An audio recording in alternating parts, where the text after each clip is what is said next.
Bienvenidos al debate de France 24, soy Santiago López González. Discrepancias, rechazo y apoyo ha generado el plan de seguridad del presidente de El Salvador, Nayib Bukele, considerado como el presidente millennial de América Latina, que no ha contado con el apoyo de la Asamblea Legislativa, tampoco de la oposición y de otros sectores sociales de ese país, en su apuesta para combatir la delincuencia y las pandillas que allí son conocidas como maras. Veamos algunas cifras para ponernos en contexto en torno a la violencia en este país centroamericano. Son 2.374 homicidios los que tuvieron lugar en ese país desde enero hasta diciembre del año 2019. Son 974 menos que los registrados en el año 2018. Recordemos que el presidente Bukele tomó posesión del cargo en junio del año pasado, 2019. Y vamos a ver otro dato sobre las maras. Son 60.000, se estima que son 60.000 los integrantes de estas pandillas. En casi todos los municipios de ese país hay presencia de ellos. Ellos controlan territorios, extorsionan, persiguen a los residentes, están relacionados también con bandas de narcotráfico y también tienen alianzas con grupos delincuenciales en Honduras, Guatemala, Estados Unidos, México y en otros países de América Latina. Veamos algunas de las fases de este plan de control territorial, que es el plan que está impulsando el presidente Nayib Bukele. Un primer paso es el despliegue de militares y policías en las calles de las principales ciudades y municipios de ese país. 2, la reconstrucción del tejido social y capacitación de los jóvenes. 3, modernización del equipo de las fuerzas de seguridad. Y 4, son 3 pasos adicionales, es decir, para un total de 7 que el gobierno todavía no ha dado a conocer y ha mantenido en secreto estos 3 últimos pasos de ese plan. Esto es según la fuente que nos da el propio gobierno de El Salvador. En el estudio de France 24 está conmigo Germán Cortés, él es doctor en estudios sociales e investigador social. Está con nosotros para discutir sobre este tema. También vía Skype, desde la ciudad de San Salvador, está con nosotros Robert Rubio Fabián. Él es director ejecutivo de la Fundación Nacional para el Desarrollo y también es representante de Transparencia Internacional para ese país centroamericano. Y también desde la capital salvadoreña se une a esta conversación Giovanni Galeas. Él es escritor y analista político. Están ellos 3 para ayudarnos a entender la situación que se está viviendo allí en este país. Ustedes también pueden participar. Dejen todos sus comentarios, sus preguntas a través de las redes sociales, Facebook, Twitter, Instagram. Nos encuentran como @France24_ES, @Santilogo, mi cuenta personal. Dejen sus comentarios con el numeral El Debate F24. Pues tenemos el contexto, tenemos el tema, tenemos los invitados. Comenzamos. Quiero que comencemos por Roberto en la ciudad de San Salvador para que pongamos en contexto cuál es la situación que se está viviendo en este país en este momento a raíz de la situación. Muchos llaman crisis política, puede ser considerada como la primera crisis política que enfrenta el presidente Nayib Bukele desde que llegó al cargo. Sí, Miriam, el país ya no es el mismo antes de ese domingo 9 de febrero y después, porque, digamos, hubo en imágenes, en realidad, pues una toma de la Asamblea Legislativa por parte del Ejército y pues del presidente, ¿no? Esto no lo habíamos visto en años. Esto nos recuerda pues, las tristes imágenes de la guerra, es decir, del ejército tomándose.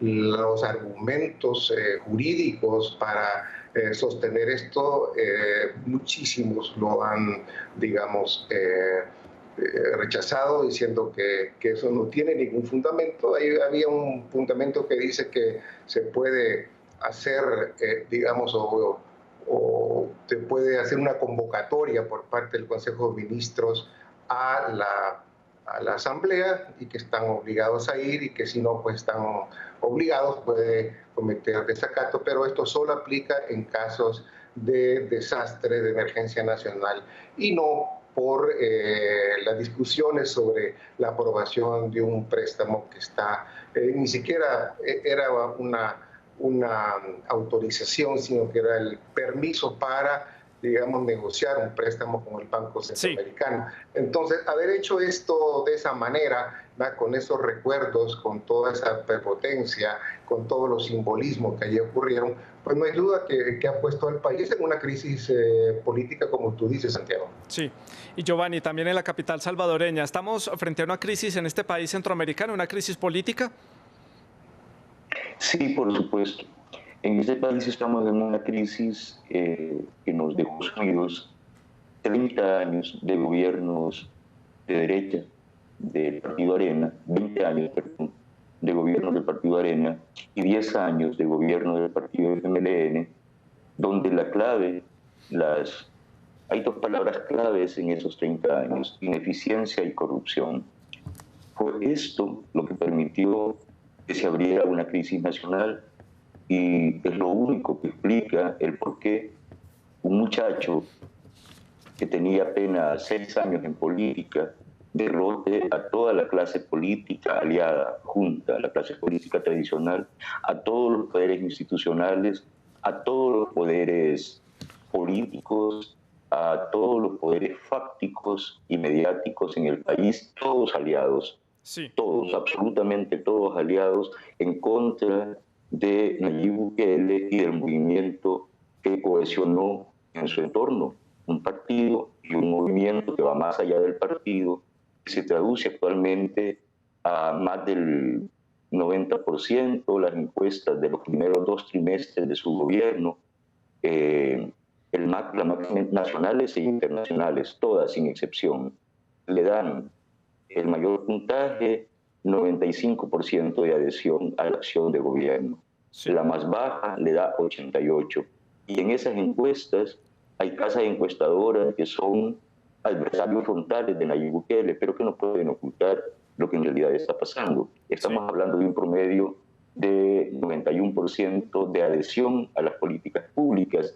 Dicho esto, aceptado que hay una crisis nacional, creo que el momento parteaguas en ningún caso puede ser lo que sucedió el domingo en la Asamblea, cuando Nayib Bukele convocó extraordinariamente, o el Consejo de Ministros, no Nayib Bukele, convocó a una sesión extraordinaria a la Asamblea Legislativa. El momento, el parteaguas, se da el 23F, sí, que es cuando el pueblo convocado, el pueblo en mayoría absoluta, le da el triunfo a Nayib Bukele por sobre todos los partidos políticos juntos aliados de izquierda y de derecha. El MLN, Arena y los partidos satélites son derrotados catastróficamente por Nayib Bukele. Bueno, si esto es así, como en efecto lo es y es verificable, si el presidente Bukele tiene arriba del 90% de aprobación, bueno, entonces se debe a 2 factores, a 2 planes estratégicos, entre otros, pero 2 principales. Uno, el plan de control territorial para garantizar el valor supremo de los salvadoreños, que es la vida. Sí. Habían días hasta de 30 muertos, 30 asesinados diarios. Sí, Giovanni, lo voy a cortar acá porque se está extendiendo mucho y tengo que hacer el análisis de otros temas que tengo para la agenda. Germán, aquí en el estudio, la gran pregunta que se hace en los organismos internacionales y los analistas, y los salvadoreños y los latinoamericanos, es si hay una crisis democrática en El Salvador en este momento a raíz de los hechos recientes. ¿Se puede hablar de una crisis democrática más allá de una crisis política? Pues mira, lo primero que yo podría como decir alrededor de la situación en El Salvador es que esto tiene que ver directamente con asuntos que también se relacionan como con lo regional.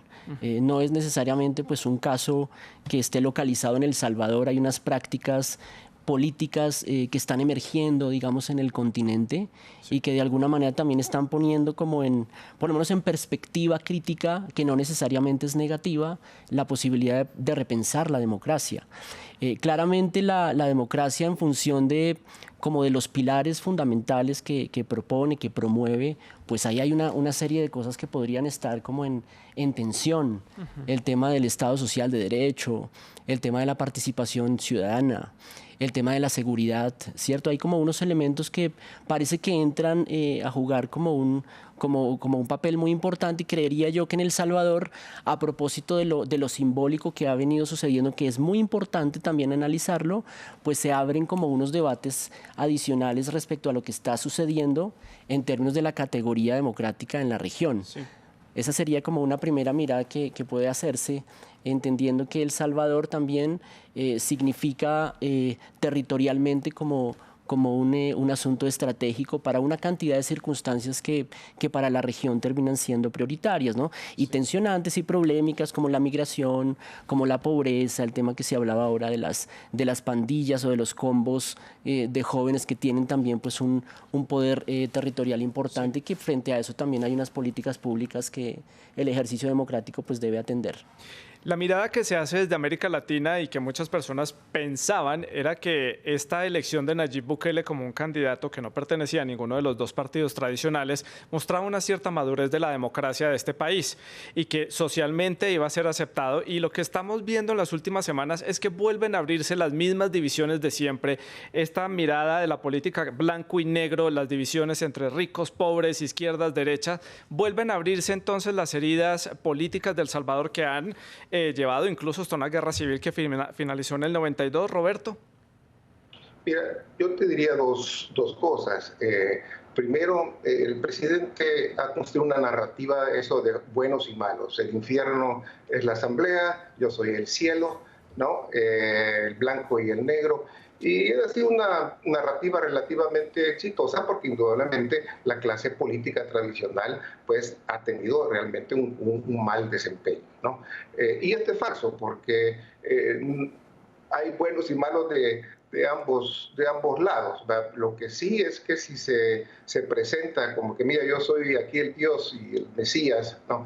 Es peligroso porque esas son brotes autoritarios que ya los hemos visto. Y en segundo lugar, es decir, yo creo que el hecho de que haya ganado con una amplia mayoría, el hecho de que los otros partidos no hayan hecho bien las cosas, no le da absolutamente ningún derecho, digamos, a irrumpir nuestra frágil democracia que con tanta sangre nos costó. Porque eso es lo que hizo. ¿No? Si uno empieza a ver con detalle lo que se hizo, él intentó un golpe de Estado, no pudo hacerlo, esa es otra cosa, no pudo hacerle así, un golpe de Estado a los Fujimori, ¿no? Como hizo Fujimori, así comenzaron. ¿Y cómo comenzó Chávez? Chávez dijo, bueno, aquí la clase política no ha servido. No, yo soy popular, yo soy casi Dios, y miren en lo que se terminó. Es decir, este deslizamiento que se está teniendo de hasta simbolismos fascistas. Hoy acaba de decir el presidente una cosa realmente espantosa. Enfrente de los gobernadores del BID dice que si los gobernadores estuvieran acá, quemarían a los diputados. O sea, son palabras de violencia, son palabras, mire, las palabras matan. La violencia que se está generando verbal hacia el que no está de acuerdo con sus ideas, ¿no? Esto sí va a pasar, puede pasar una violencia física.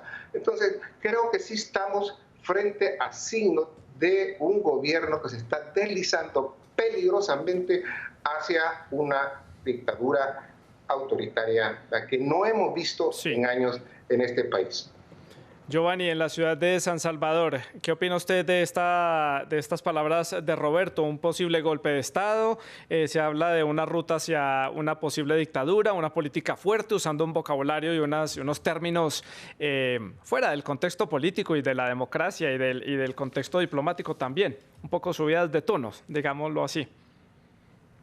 Evidentemente no estoy de acuerdo. He escrito durante 14 años como editorialista del mismo periódico donde escribe Roberto, en la prensa gráfica, y después de 14 años de ser editorialista, digamos, premium, me fue suspendida la columna sencillamente por apoyar a Nayib Bukele. Es decir, fui censurado y retirado de la columna. Bueno, más bien me pidieron que reescribirla y yo me negué, porque el acuerdo era sin censura. Él sigue escribiendo ahí, yo no estamos de acuerdo. Miren, la Constitución es emblemática, bueno, la de los Estados Unidos como emblemático de una democracia vigorosa, dice "we the people", nosotros. Cuando hay un nosotros, hay un ellos. Esto es así, es por lógica simple. Sí, hay una confrontación entre ellos y nosotros, pero nosotros somos más del 90%, somos el pueblo, "we the people". Claro, ellos son una élite y la política es representación de intereses. Aquí están muy claras las cosas. Esta metáfora griega que usa Roberto, a quien por cierto le mando saludos y le tengo siempre gran cariño y estimación, solo que no estamos de acuerdo políticamente, esta metáfora griega y esta otra metáfora de decir las palabras matan, no, Roberto. Aquí lo que matan son las balas del crimen organizado, de los pandilleros que han llevado hasta 30 muertos al día a este país. Y esos muertos no los entierra la comunidad internacional, ni la élite salvadoreña, la enterramos nosotros, el pueblo, "we the people", que somos mayoría, y somos mayoría clase media y pobres. Y los 30 años de gobiernos de Arena y del FMLN llevaron a la clase media a la pobreza y a los pobres a la extrema pobreza. Por eso es que se dio el 3F. Por eso es lo que ustedes no entendieron, Roberto. No lo han entendido aún. Dejémonos de metáforas, las palabras no matan. Los gestos simbólicos no matan. Aquí han matado al pueblo y negociaron con la sangre del pueblo en un pacto. Las máximas estructuras de dirección del FMLN y de Arena pactaron, compraron votos a cambio de la sangre del pueblo. Ahí en la asamblea se reunieron, eso está en el requerimiento fiscal. Ahí se reunieron altos dirigentes políticos de los diputados con los criminales, ahí almorzaron, ahí pactaron, ahí negociaron la sangre del pueblo. El día que Nayib Bukele entró acompañado con militares, no se quebró una silla, nadie se quebró una uña, no hubo una ventana quebrada, un vidrio roto, un preso, un capturado, un exiliado, un torturado, nadie. No pasó absolutamente nada. Es más, el presidente Bukele pidió calma al pueblo, pidió paciencia al pueblo. No es posible decir que el presidente Bukele es un golpista, si fue él precisamente quien calmó a la gente que estaba dispuesta a tomar la asamblea. Germán, ya le doy la palabra para que hagamos el análisis de este punto. Quiero pasarle la palabra a Roberto para que le responda a Giovanni. Su opinión al respecto, Roberto. 4 cosas con esto último. Eso que pidió la calma, él llamó a la insurrección. En todo caso, lo calmaron, ¿verdad? Y no fue Dios, ¿verdad? No dice que lo calmó, sino creo que una embajada. En segundo lugar, mira, 3 cositas nada más. Primero, eso de las palabras matas no es una metáfora. Eso lo dijo el encargado del genocidio de Naciones Unidas, ¿no? Y lo dijo a propósito de las palabras de odio de los nazis contra los judíos que terminaron. Es decir, dice, los campos de concentración de los judíos no comenzaron justamente la matanza ahí, comenzaron con esas palabras de odio. Lo mismo puedo decir con respecto a la matanza que se hizo en Burundi también. Y aquí en El Salvador, no olvide, Giovanni, también lo conocemos, pero tenemos realmente ideas muy diferentes. Aquí en El Salvador, las palabras de odio contra los curas, contra los sacerdotes, mataron después, se convirtieron en eso, ¿no? A eso lleva, a eso me estoy refiriendo. Segundo lugar, negociaciones, Giovanni. También este gobierno, hay 2 funcionarios con evidencias, investigaciones dentro de la Fiscalía que todavía no han salido, pero sí están reportadas en investigaciones que también negociaron con las pandillas y eso tarde o temprano se va a saber. Y en tercer lugar, no es de buenos y malos. Hablando de corrupción, de opacidad, nosotros como Transparencia Internacional hemos condenado lo que se hizo en Arena, hemos condenado lo que se hicieron al anterior gobierno. A mí personalmente me criticaron, me difamaron y ahora me siguen haciendo lo mismo porque también estamos denunciando corrupción en este gobierno. Este gobierno está siendo poco transparente. Este gobierno nos ha ocultado cuando dijo que iba a dar a conocer los gastos reservados de la presidencia, que ha sido la principal fuente de corrupción. No lo ha hecho, nos puso una caja negra. Con este presidente, cuando hemos pedido datos sobre un vuelo privado de un funcionario, que ahora se está descubriendo que este es un negocio que había con ese préstamo de seguridad que tanto, digamos, están criticando que no se les aprueba. Ahí hay un negocio de por medio. Giovanni, por favor, no pongamos de buenos y malos. Aquí también hay que criticar los de arena, hay que criticar los de frente y hay que tener la capacidad de distanciarse y ser crítico con este gobierno. Por este lado, Germán, opiniones.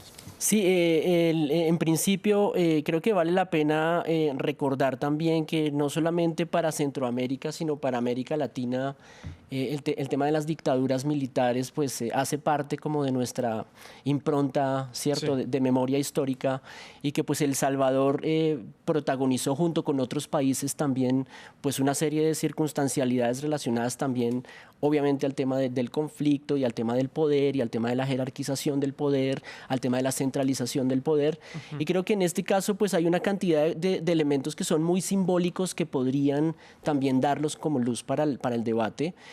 Creo que una de las cosas que se está discutiendo muy fuertemente y que pues bienvenido el debate también en ese sentido es el asunto simbólico. Ahí nuestros 12 invitados hacen mención, ¿no?, de la utilización del lenguaje, de la utilización del simbolismo, lo que implica, ¿cierto?, para la población también, para cierto sector de la población, el que los militares hayan acompañado pues al presidente a la asamblea no deja de ser una curiosidad por un lado, pero también por otro lado también un elemento de recordación respecto a lo que es el ejercicio pragmático, ¿no?, de la militarización de la democracia. En ese sentido pues hay algunos pues elementos que también seguramente pueden acuñarse ahí, y es en términos de la democracia moderna y cómo la democracia moderna tiene pues obviamente unas particulares formas de entender el poder y la jerarquía, y cómo el poder y la jerarquía hoy pues tiene otras maneras de expresarse y otras maneras de develarse,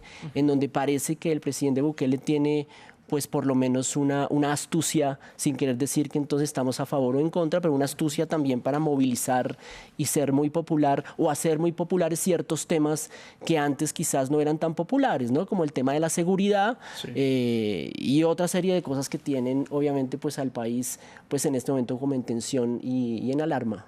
El tema de seguridad, que siempre ha sido el gran tema y la gran deuda que han tenido los gobiernos a lo largo de estos años democráticos en El Salvador después del acuerdo de paz, siempre ha estado sobre la mesa esta necesidad de volver a llevar tranquilidad a los salvadoreños.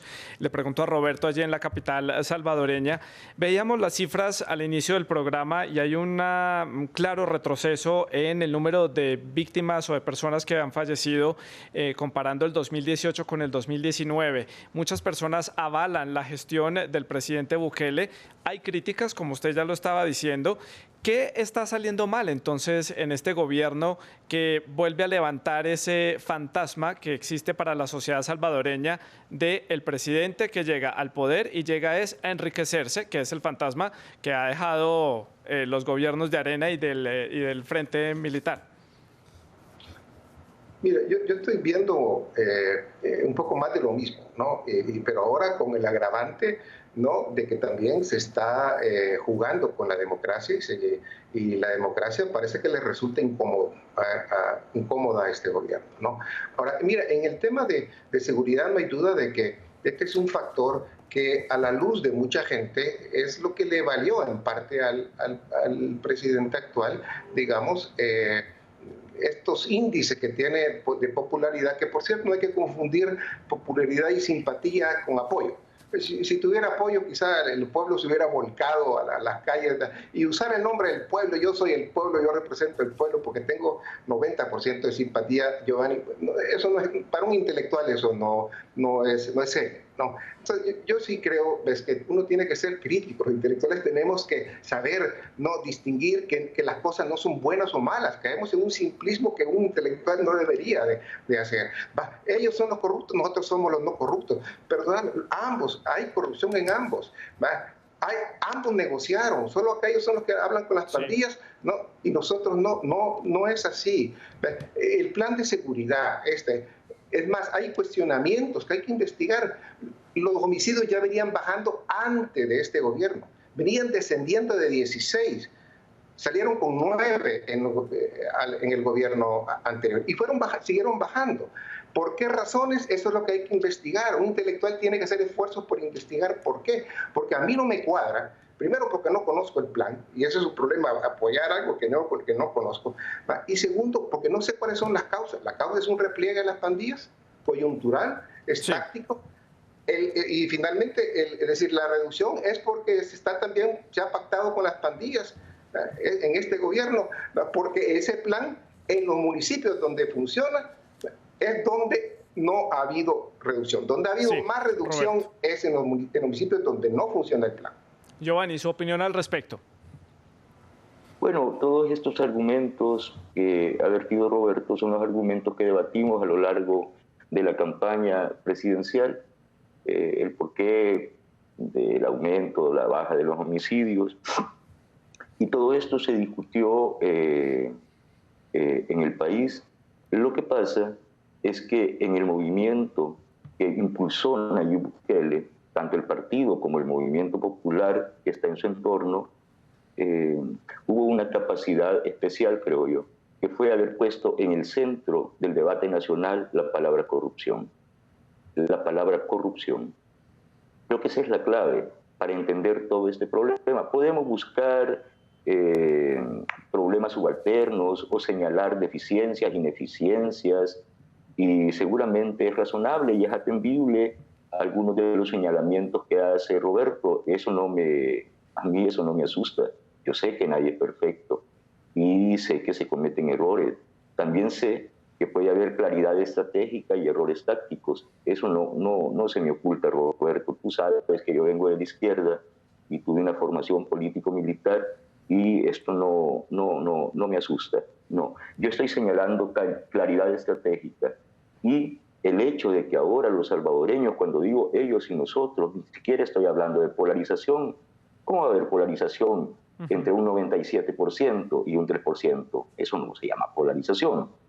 No, eso es lo que existe en El Salvador. Eso lo dicen todas las encuestas sin excepción. Y cuando digo we the people, es porque yo creo que política es básicamente representación de intereses. Termino con esto, Roberto. Y amigos, ustedes de la televisión de ahí, miren, el problema es que cuando política es representación, los intereses que están representados por la élite son muy pequeñitos, muy minoritarios. Esos son ellos. Los intereses representados por Nayib Bukele es que es más del 90%. Eso es ellos y nosotros. Eso es lo que está pasando aquí. Que la comunidad internacional tenga reserva, yo lo entiendo. Que el mismo Roberto, que yo creo que es un demócrata, tenga reservas, temores, rechazos ante el acompañamiento policial y militar a la Asamblea, lo entiendo perfectamente, pero no se trata de la toma de la moneda en Chile, o del Palacio Presidencial o del Congreso por Fujimori. Aquí, repito, no hubo ni una botella quebrada, ni un empujón a nadie, ni un raspón a nadie, no exageremos las cosas. Y repito, con eso termino, aquí los muertos los enterramos nosotros y no la comunidad internacional ni la élite salvadoreña, sino la clase media y los pobres. Eso justifica nuestra prisa, nuestra impaciencia y nuestra indignación.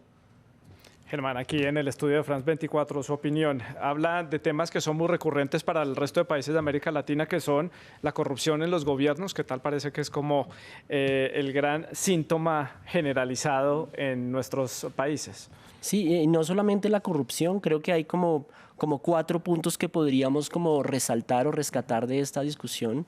Creo que hay un punto muy importante relacionado con la representatividad. Si finalmente aquí hay una democracia que representa las necesidades sentidas de la población salvadoreña, hasta qué punto está participando la comunidad también y las organizaciones y movimientos salvadoreños, pues un poco en la disputa y en la manera como se atenúan las necesidades puntuales de las regiones, ¿no?, del país.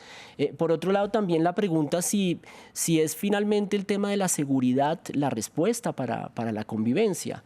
Dentro del paquete pues hay una impronta importante para el tema de la militarización. Un poco hay un tema de recursos, pero pensaría yo que hay unos elementos como el restablecimiento también del tejido social, apoyos y beneficios y paquetes y programas y proyectos que estén relacionados como a la reivindicación también de las comunidades que valdría la pena como empezar a poner sobre la mesa para el debate, porque porque aparentemente como que la seguridad, que es el tema prioritario, como que se está respondiendo pues desde lo militar o la militarización, sí. Y entonces termina como un poco ese viso un poco simbólico, que deja de ser simbólico y ya es pragmático, de cómo lo militar termina siendo como la respuesta. Me quedan 3 minutos de programa, quiero que hablemos de las conclusiones. ¿Qué puede suceder de aquí en adelante? ¿Cómo empezar a solucionar el tema de las maras que tanto afecta a El Salvador, también a otros países como Guatemala, Honduras y hasta incluso en Estados Unidos? Comienzo por Giovanni, rompo el círculo que veníamos haciendo para darle un poco de dinamismo a la conversación. Giovanni, corto, por favor, porque se me acaba el programa. Sí, a manera de conclusión voy a decir lo siguiente. El presidente Bukele, en términos de lo que viene, ya marcó una ruta y la ha marcado reiteradamente, y trazó la estrategia de que los diputados van a salir de la Asamblea, pero no por un golpe de Estado o un movimiento insurreccional, sino pacífica y legalmente por las urnas en la próxima elección, el 2021. Esta es la ruta que trazó ese mismo domingo en la Asamblea. Esta es la ruta que trazó, sí. Y esta es la ruta que creemos sensata y correcta, y si no le aprueban el préstamo para el plan de seguridad, que es fundamental para el plan de despegue económico, él se ha comprometido a conseguirlo a fondo con sus amigos, sí, como pueda, en la comunidad internacional, pero nosotros no somos un pueblo levantisco ni violento. Eso lo demostramos allí en la Asamblea, porque yo estuve ahí en la calle, frente a la tarima, y indignado, muy indignado. Pero el presidente nos pidió paciencia y nosotros le creemos al presidente. Tengo 1000 razones para creerle al presidente Bukele y sí, ninguna razón para creerle a ellos. Roberto, menos de 1 minuto para su conclusión, por favor. Bueno, primero, para la solución del problema de las maras, creo que no hay más que integrarse el país. Tiene que enfrentar eso como país, porque un presidente que se puede creer Dios no lo va a hacer, ¿no? En segundo lugar, en conclusión, no hay que esperar que las cosas sucedan. No hay que esperar que salta la corrupción. Hay indicadores que nos indican que puede venir y hay que prevenir. No vamos a esperar a que se tomen y rompan vidrios en la Asamblea y que haya muertos. Hay señales. Y sí, el deber de los intelectuales es prevenir y llamar la atención para que estas cosas no sucedan y no vuelvan a suceder.